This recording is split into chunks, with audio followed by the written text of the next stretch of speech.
Hello and good morning everybody out there on YouTube. Thank you for tuning in today. My name's Dylan. I'm a 5th grade math and science teacher, a reptile keeper. This here is Nova, and she's a very special banded raptor leopard gecko. It's been about 2.5-ish weeks since my last posting. Just wanted to post a short video today, and unfortunately it's a sad one. Now, my community of people here on YouTube, my channel's pretty small, got about 900, almost 900 subscribers, so many of you guys maybe aren't necessarily too involved in the reptile community, but fortunately, one of the figures that I've been tremendously inspired by, this individual that has really got me into animal education and starting my collection and breeding.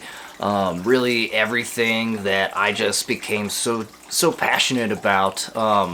Brain Barczyk, January 15th, unfortunately has passed away. I didn't want to make a terribly long video about this, and this isn't a video that intends to grow my channel or anything like that, but I just want to make a short video about, like I said, those of you who maybe are not that involved, who follow me, don't know so much about the reptile industry, just kind of let you know how this guy has inspired me. Minimal interaction with him, but just really what he has done for me to, do everything that I'm aspiring to be currently. So Brain Barczyk is essentially the pillar of the reptile industry. He started back in the day, early on YouTube, like in 2008, and I haven't seen a lot of his really old content, but I discovered Brian when I was living in Colorado, delivering mail for the United States Postal Service. And I would watch his daily videos, his daily vlog, his podcast, and it really helped me get through my day because that was a very tough job, very lonely, spent lots of hours just by myself in my truck delivering mail. So his content really inspired me, and I learned so much, pretty much, majority of things that I know about animals today really came from watching a lot of his videos. This wonderful little girl actually came from Brian. This is Nova, like I had mentioned, and I've had her now for probably about 4.5 years, and she is just perfect. I never had the opportunity to meet Brian, but I have had at least 1 or 2 interactions with him via the internet, sending him super chats on his podcast, the Checking In podcast. So I'd like to share just a little clip about that, kind of show you his response. And I'll tell you, when he responded to me, I felt like a kid. I just felt so giddy and butterflies. I couldn't believe that, man, here's this super famous guy on YouTube.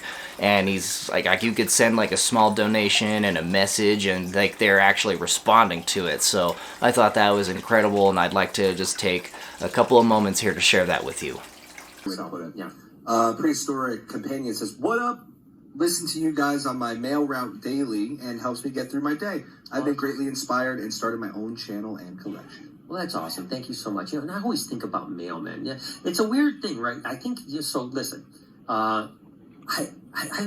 when you were young, did you like mailmen at all, Jay? Or you apathetic and it didn't matter? Okay, so maybe I have a weird experience. We always had family dogs. My dogs always hung out in my front yard with my mom. So we were always very tight with our mail person, whoever it was. Right.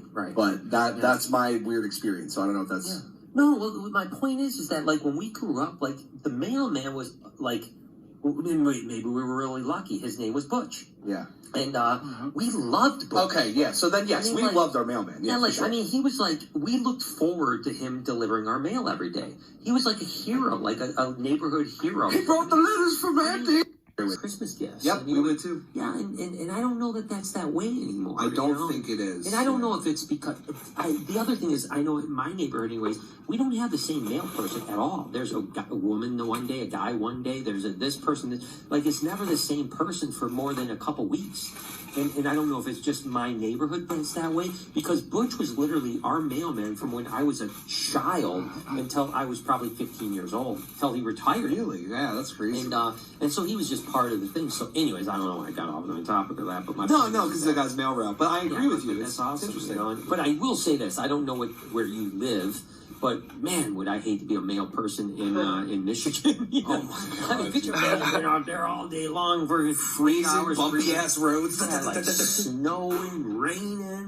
We appreciate you is pretty much it. Unless you work for Amazon, which I got a bone to pick with.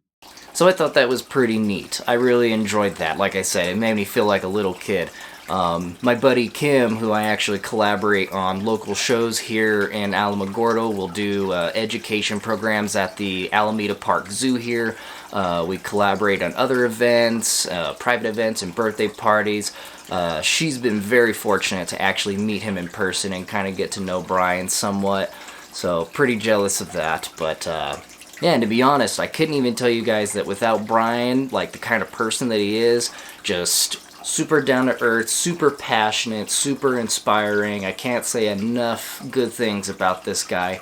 I've always been interested in education and working with people and going that route, but he's the one that I think after watching his videos really motivated me to really start going that direction. When I was in Colorado, I had a preschool on my route that I would deliver mail on, and I had a couple of critters. At the time, I only had like 2 bearded dragons and a couple snakes and stuff, but I reached out to the education coordinator and asked her if she'd be interested in like a little reptile show for the preschoolers, and she was ecstatic about the idea and got a pretty cool opportunity to talk to some real young kids about that, and just seeing their faces, like how happy they were, or excited and interested, you know, that just felt really good for me, and that told me that, you know, this is something that I ought to really pursue. So without Brian, his family, his crew, I honestly wouldn't be where I'm at today. I'm about to complete almost 3 years of teaching 5th grade, and I got a new exciting opportunity coming up, I think, that I will mention in a video I'll post tomorrow.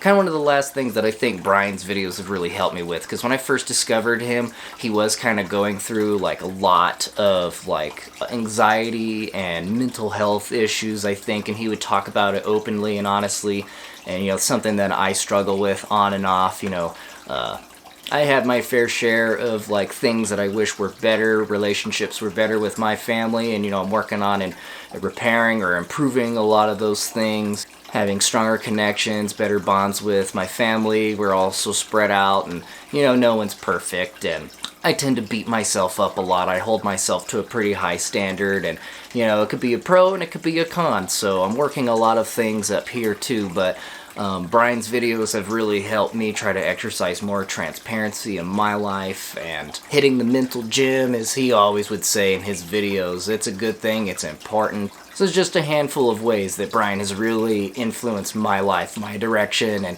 I just wanted to make a quick video for you guys, kind of explain how he's inspired me to do what I'm doing, and I hope that each one of you guys who's watching finds someone who will inspire you in a similar way, and just to let you guys know how kind of precious life is. Brian was only like 54, 55 when he passed away. I would say that he's definitely the definition of living life to the fullest. He's traveled the world. He's done a whole lot of things for the reptile industry, discovered a lot of really amazing ball python morphs, and that's just barely even glazed the surface. He has done a lot in his short time. So every day's a day for learning, you know. But anyways, I just wanted to post a quick video about that. Tried not to make it terribly sad, but you know, at least he's no longer in any pain. He had a tremendous fight with pancreatic cancer, and just goes to show that, you know, no matter what you're dealing with in life, you know, he still showed up to work at almost every single day if he could, if he was feeling strong and healthy enough to continue his vlog, building his aquarium, the Legacy Aquarium. If you guys are all able to make a donation or do anything to help support that, it's still under construction, they're hoping to open maybe early this year, and I definitely want to make a point to go to the opening and be able to meet his family and the rest of his crew. That's on my bucket list, and just really wish I had the opportunity to meet Brian. But again, thank you guys so much for tuning in today. I'll have another video posted again tomorrow, and hopefully with things that I have coming up, I'll start exercising a little more consistency in my postings, better quality content, all that stuff that I, you know, aspire to want to do. So thank you guys very much. I hope you guys have a wonderful week. Stay safe out there, and me and Nova will see you in the next one.